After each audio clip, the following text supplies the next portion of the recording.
Narito na nga ang mga dapat nating tutukan at aabangan dito ng mga kaganapan sa akusada. Hindi na nga papayag si Dennis na mabawi at mailayo itong si Carol. Kaya naman matapos ngang matuklasan ni Carol ang katotohanan at umamin itong si Dennis sa kanya. Dito naman pupuntiryahin ni Dennis ang anak nitong si Leah. Kaya naman dali-dali ngang pinuntahan ni Dennis at kinuha si Leah at dinala ito. At nagmamakaawa nga itong si Carol na huwag idamay ang kanyang anak dahil wala naman itong kasalanan. Kaya naman dito matapos inumin ni Carol ang juice na ginawa ni Dennis na nilagyan nga ito ng pangpatulog. Sakto naman na dumating itong si Wilfred at kasama nga itong si Diego na ito nga ay ang investigador noon.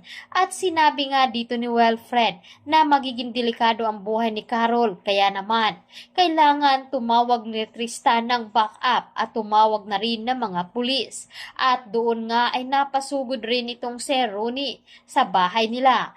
At dito, kinukumpronta ni Ronnie at nakita niya si Wilfred kung sino nga ba ang may gawa nito sa kanya at kung bakit nga ito nawawala. Inamin nga dito ni Wilfred na itong si Dennis nga ang punot dulo na mayroon palang sikrito dahil si Dennis ang nagkaroon ng relasyon noon ni Joy at ito rin ang pumaslang sa kanyang asawa. At dahil dito, hindi makapaniwala itong si Wilfred na magagawa ito ng kanyang matalik na kaibigan dahil itinuturing niya itong kaibigan at parang kapatid niya na rin. Ngunit nagawa niya pa rin traidorin ito. At dito ay hawak ni Dennis itong si Carol at nagmamakaawa nga ito na huwag itong sasaktan. Ngunit desidido na nga itong si Dennis dahil ayaw nga nitong mawala sa kanya ang babaeng pinakamamahal nito dahil nadala na rin itong si Dennis sa kanyang pagiging obsessed kay Carol. Matapos nga matuklasan ni Dennis na alam na pala ni Carol ang tungkol nga sa mga ebidensya tungkol dito kay Joy. Kaya naman naplanuhan na nga agad dito ni Dennis ang kanyang gagawin.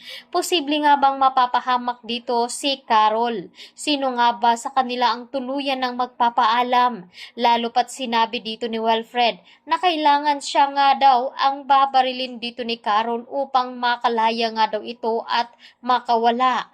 Ngunit hindi naman nagpapahuli itong si Ronnie. Bagkus ay may dala nga itong baril at si Carol naman ang kanyang natamaan.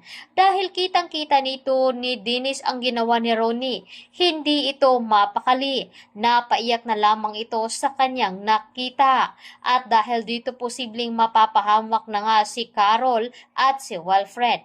Kaya ito ang dapat nating tutukan at aabangan pa sa mga nalalapit na pagtatapos dito sa akusada. Maraming salamat!